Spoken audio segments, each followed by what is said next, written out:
Greetings, I'm Dr. Kent Sigg, your instructor for History 5009, History of the American Frontier. I want to welcome you to the course, and I'm looking forward to guiding you through the process of learning about a very important topic. If you want to take the welcome note I added to the course platform at the introductory section, does discuss some parameters of the class. The synopsis is noted there. Should be aware that this course delves into a great deal of detail about the American West. I think many myths and beliefs that you hold or have held up to this point may be challenged during it.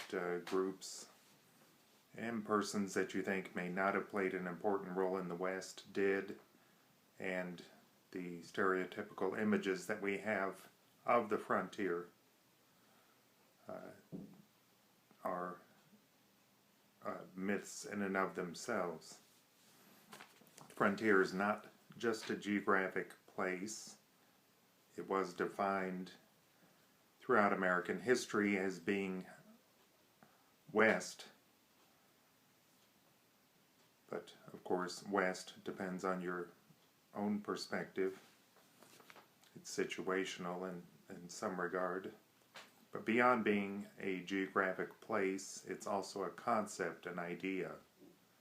Therefore, you could even argue that the American frontier still exists, even though, of course, we've reached the manifest destiny of national expansion. The course organization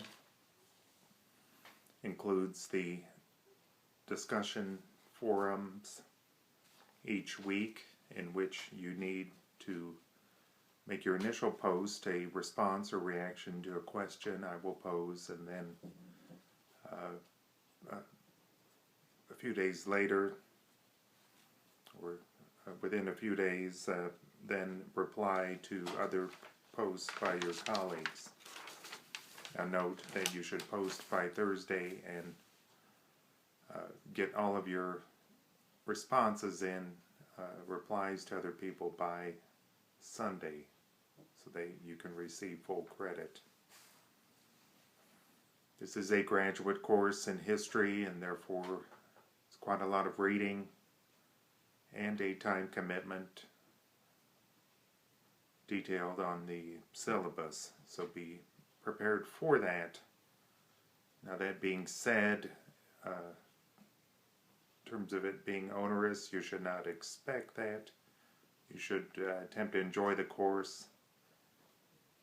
History, unlike many other fields, doesn't have a particular vocabulary or terminology associated with it, so you can begin understanding and comprehending immediately. I do expect you to engage, and you must be engaged due to the nature of the online platform. I, in turn,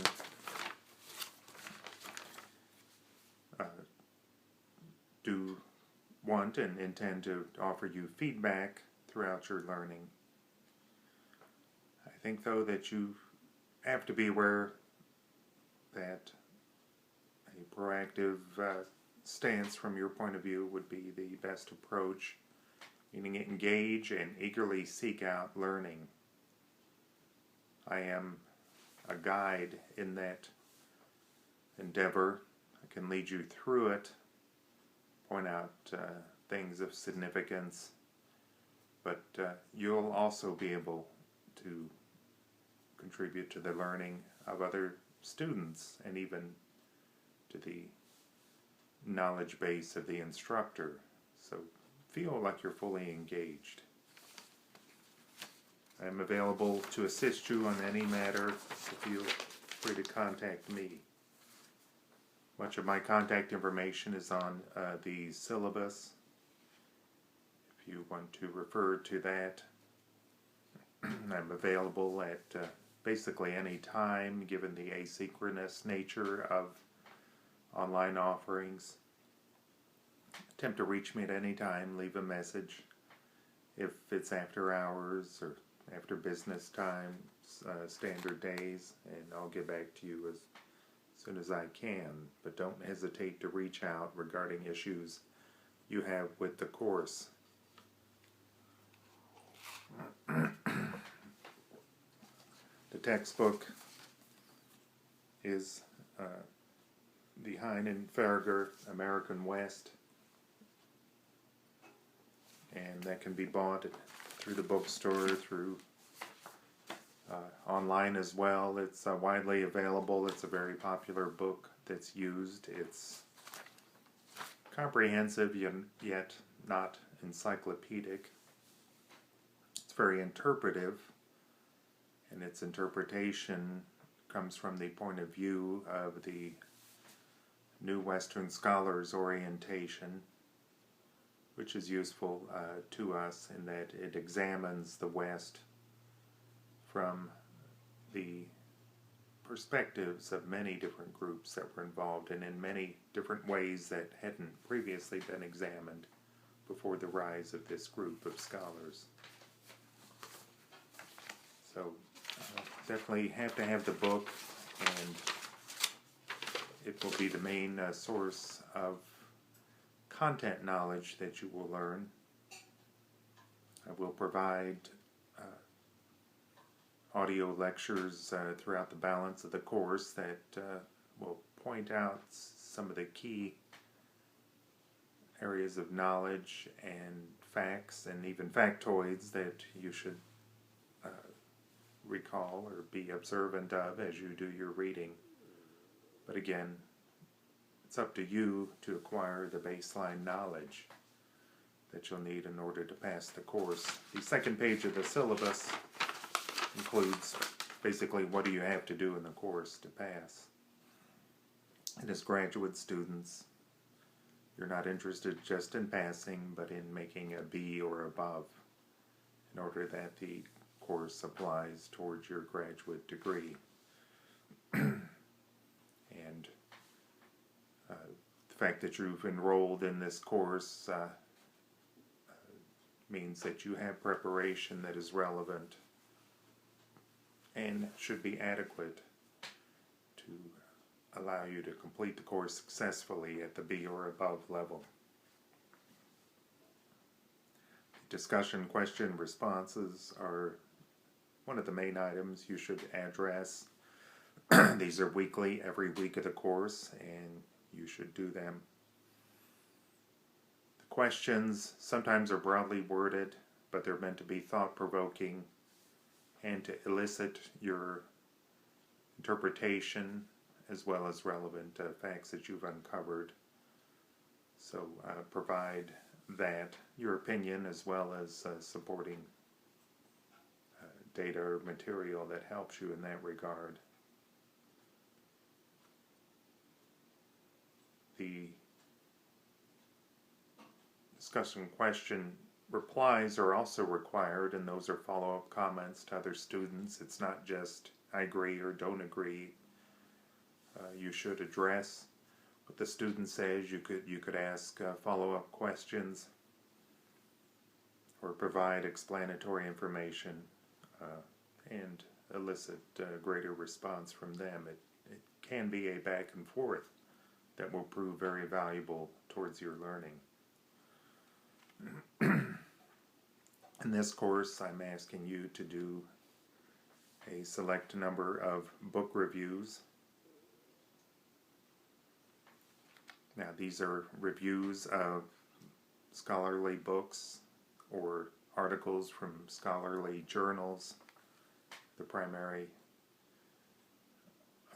vehicles that you should focus on. However, that's expanded to allow for oral histories or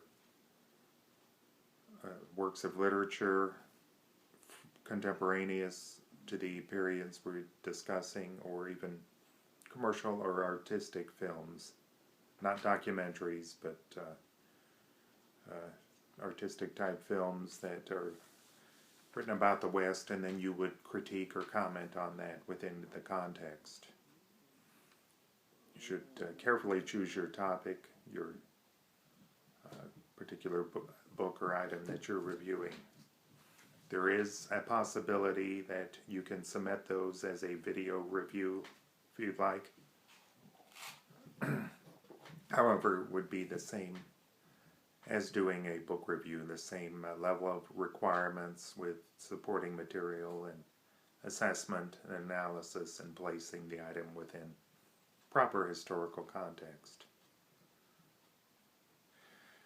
We do not want you to review items that have been done in previous or turned in previously, because then you'd be looking at something another student did and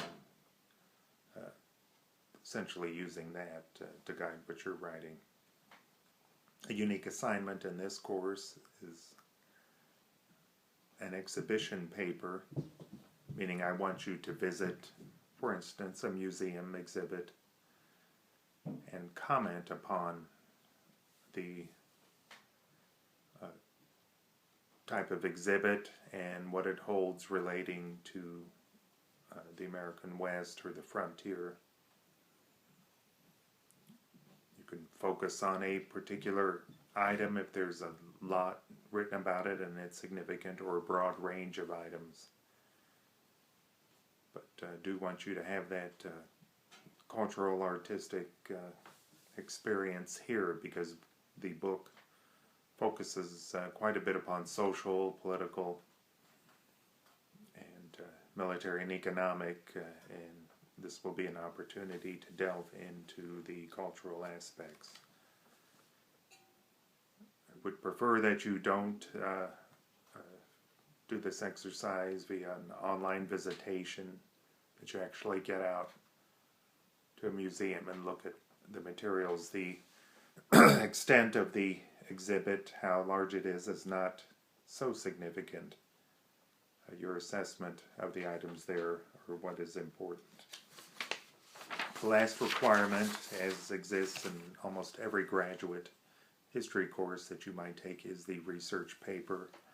It's done to appropriate standards. It includes sources that are scholarly works. It has to be fully annotated and sourced and turned in. I have a minimum page count and then a range that you can hit, but feel free to exceed that. A longer paper is not necessarily a better paper, but sometimes they are. But getting to your topic, do a good job writing mechanics are also significant. And that, although of course content is what I'm looking for, your content that you put in and then your analysis. The grading scale is a standard scale based on point values earned.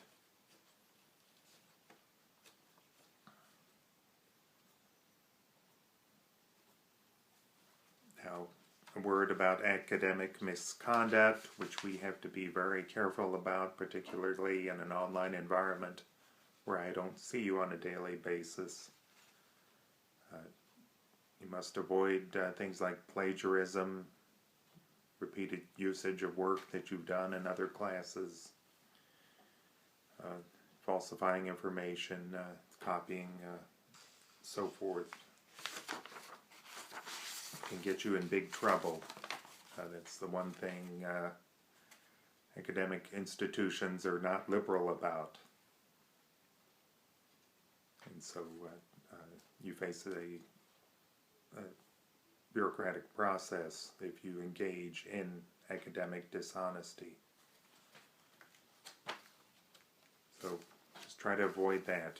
You know, there are, as you know, your introduction to the platform, there are software programs there and that I can use as well that will easily connote if your work is plagiarized, so don't even get involved with that. And again, remember, I want to hear your opinion and your thoughts.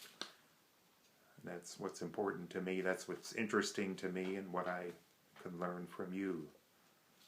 And so there's no need to plagiarize the work of others, other students, yourself what you may have done in the past, or scholars. And remember, you can pretty much quote anybody, use anything, as long as you cite them. It's a very simple rule in academia. As long as you give credit, borrow and take away from other works as much as you'd like. The course schedule is listed on page 6. It's imperative you keep up with the course and follow this general pattern.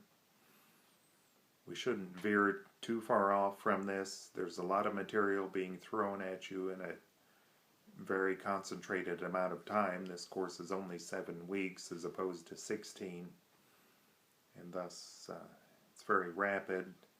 Note when assignments are due. Now I will give you an indicator of your grade midway through, but as most assignments and everything is due towards the end of the course, it won't be fully indicative of what you're getting. I mean, if you're not if you're a good expository writer, perhaps the discussion questions will be highly graded for you, but if you're not a good academic type writer, then your research paper score, etc., won't be as high. But you won't have an opportunity to know that until the end of the course. But feel free to discuss that with me personally or in a group context if you'd like. I think the rubrics and the attachments, discussion grading, and the research paper rubrics that follow at the end of the syllabus will be very helpful to you in determining how you should approach these assignments. In the introductory section, there are a number of items that I've added there, and so wanted to get in a little bit on the content. The frontier as a geographic region, as a concept and idea, is perhaps the most enduring trait that is assigned to being an American, or the quality of American uniqueness or exceptionalism. The frontier is regarded widely as being determinative. How do we define it? Well, the frontier was ever evolving, always shifting, different characters and groups at play. But in general, the frontier was a place where the European and later European American settlers primarily, and culture met and exchanged with the Native American peoples and their culture. There was interaction, there was intermixture. There was never the glamorized idea of cowboys versus Indians. It was much more informal and a far more gray area than that. Because the frontier of the United States was never a border, it was always an area internal to either our governing area as a set of British colonies, or later as an independent republic. Never formed an international boundary, but was an internal border, but never a strictly demarcated line. So, to state the frontier and think of it in geographic terms is really of little relevance. Although, of course, as I've already mentioned, it was notionally a place to the west.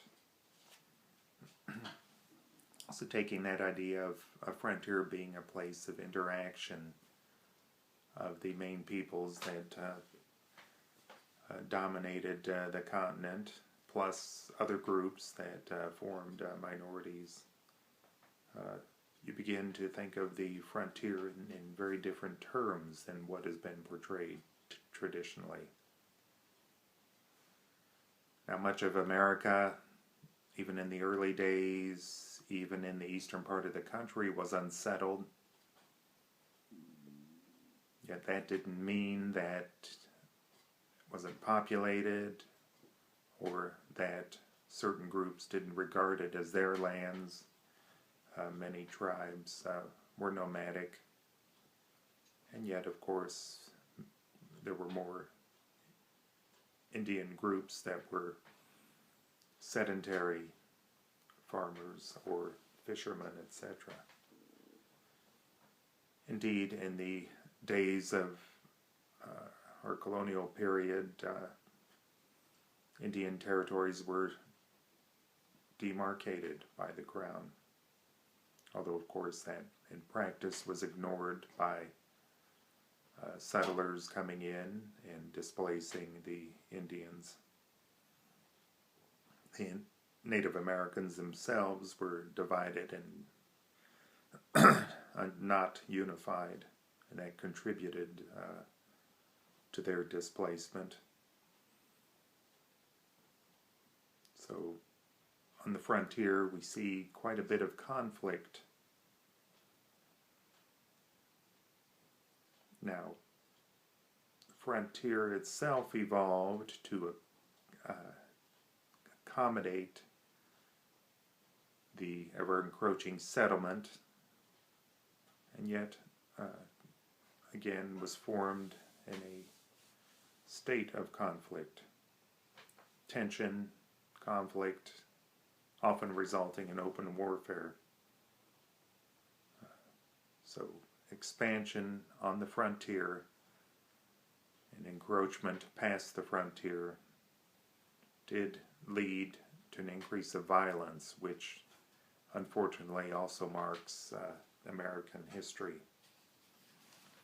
Seminal work in typifying the frontier is Frederick Jackson Turner's work presented at the 1893 exhibition at the American Historical Society. That's the idea of the frontier thesis.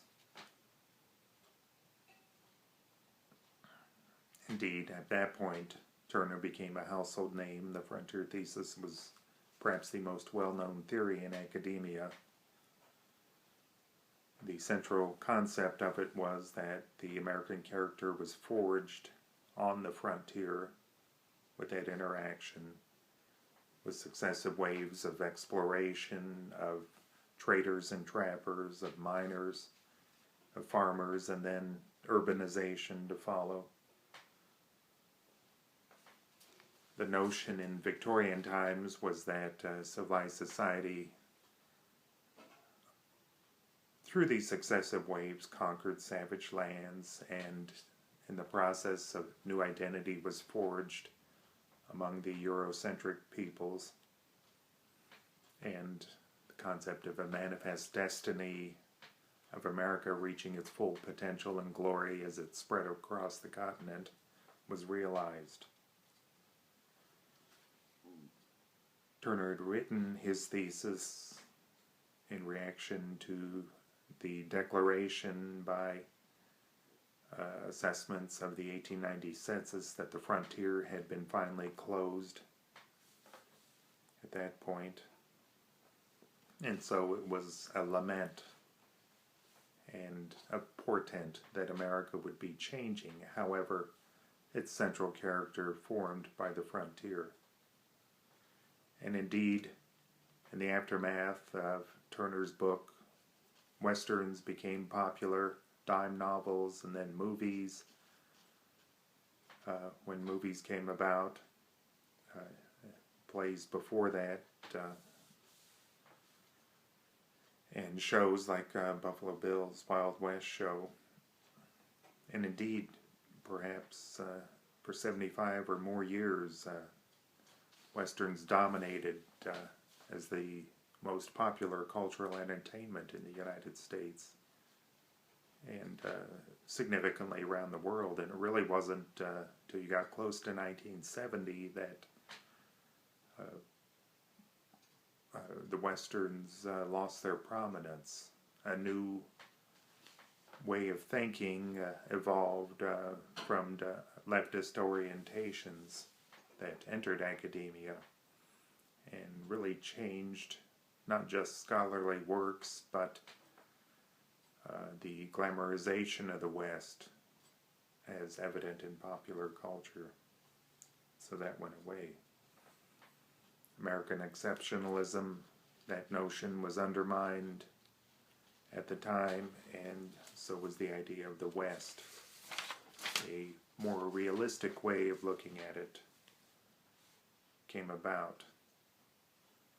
A way of looking at the concept of borderlands and conflict, pulling in ideas of racial strife, of cultural domination, hegemony, of economic exploitation.